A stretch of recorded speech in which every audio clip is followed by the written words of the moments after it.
The Vietnam War began on November 1st, 1955 as a result of division between the Northern Communist regime under Ho Chi Minh and the South under Ngo Dinh Diem. Although the South received assistance from the US military, the Northern Viet Cong gained the upper hand and came out victorious in the end. As a result, many of the Southerners opposed a communist Vietnam, fleeing the country and seeking refuge in places all over the world, the most popular being the US. Along the way, hundreds of thousands died while escaping on small, overcrowded fishing boats, while many were captured and sent to re-education camps and prisons. Today, these first-generation Vietnamese escapees have settled throughout the world, choosing to abandon everything they've known for freedom. As the children of these immigrants from the second-generation Vietnamese Americans, their culture is remembered through stories passed down through their parents. In this project, we will explore the effects that the war and immigration continue to have upon the sons and daughters of the original Vietnamese refugees.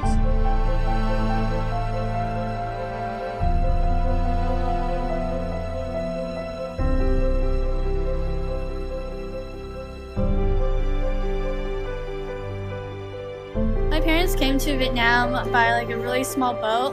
Well, both of my parents came on refugee boats, which included more than 200 people on these tiny boats, where they would stop at countries such as Cambodia, Thailand.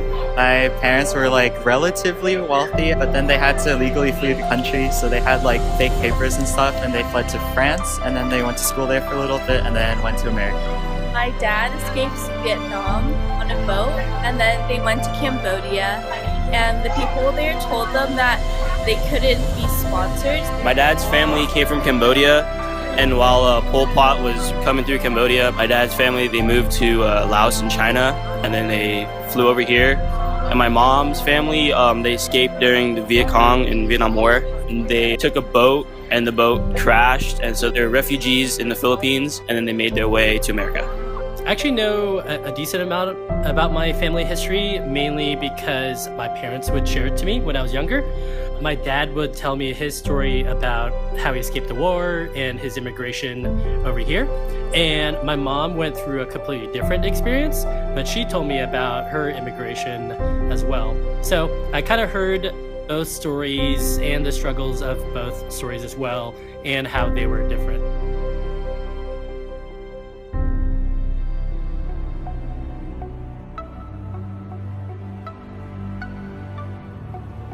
They went back to their boat, and the people almost sank their boat so that they could die because they didn't want them to go to the US and stuff.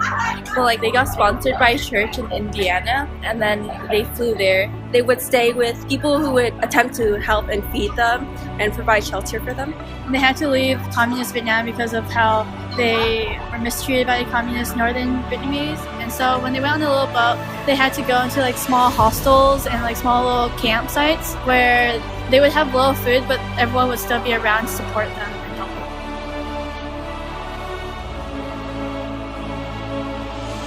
My parents don't really talk about it. I guess it's too emotional for them. It's unless my sister and I just ask, that's the only time the conversation ever gets brought up. I think they definitely talk about it. They basically say if they could make it despite all their circumstances, then I have every reason to be successful. So it's kind of encouraging and kind of scary, but I do appreciate that they've gone through so much. A really small boat mistreated by the communist Northern Vietnamese Escaped Vietnam. Went to France, Boat crashed, Tiny boats escaped during the Viet Cong. Sank their boat. flee the country. They could die.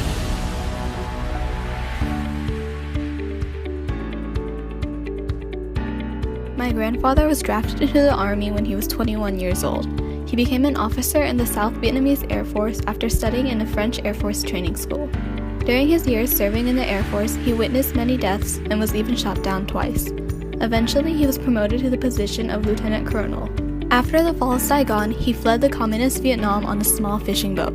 Along the way, he ended up in Guam, the Philippines, and finally was able to be sponsored and sent to San Diego, California. When asked about the memories, he does not choose to forget, but rather to remember the lifetime he had in Vietnam in exchange for living freely in the U.S. He remembers how many of his friends and family were captured and put in prison to die, and still holds these memories close to him today. My grandmother was born in the year 1934 in a small village in North Vietnam called Hang Thien. And in the decades prior to the Vietnam War, my grandmother was living in South Vietnam with her husband, who was a senior major in the Army. And during that time, she expanded her family to include 9 children and owned a pharmacy store. In 1975, just 4 days before the fall of Saigon, my grandmother left Vietnam with her 9 children. Unfortunately, since my grandfather was part of the Army, he had to stay back and eventually could not come to the States until 1989 after spending time in re-education camps. Meanwhile, my grandma had taken a plane to Guam and eventually came to Camp Pendleton, where she stayed there for 3 months until finding a sponsor and settling in San Clemente. My grandmother's first years in America were tough. Money was tight and she had to get a job in a bikini factory while her oldest children got jobs in fast food restaurants. But they persevered through the struggles, and my aunts and uncles today are successful doctors and engineers. My family always talks about this past because it's through the past that the second generation can learn gratuity and look at the world in a different perspective. They are even still in touch with their sponsors and have been involved in a UCI exhibit featuring other Vietnamese stories about other immigrants.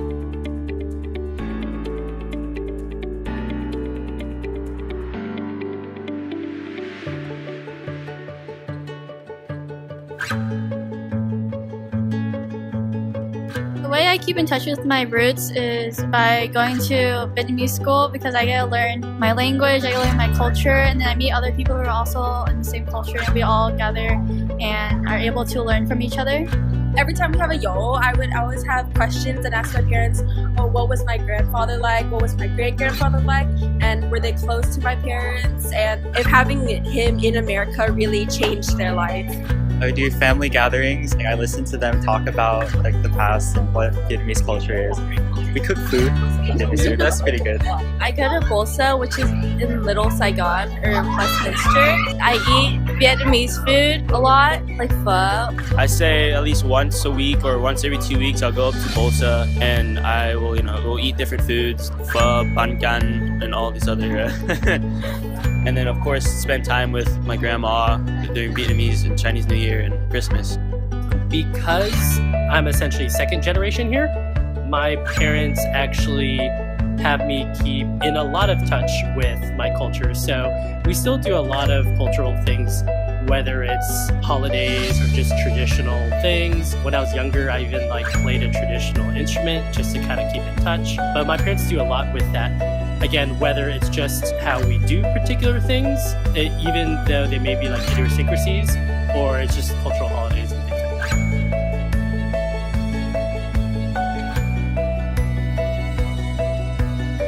My parents' history has impacted me in the way that I've had a better appreciation for the way I was raised in my Vietnamese culture, all the different foods that we have, different clothing. It has impacted me because I want to learn more about the language as well as the food. I want to try new foods. Learning about my family's history, I've been eager to learn Vietnamese language fluently. By wanting to communicate with my grandma, I learned how to read and write and listen to what she has to say about her history and her life back in Vietnam.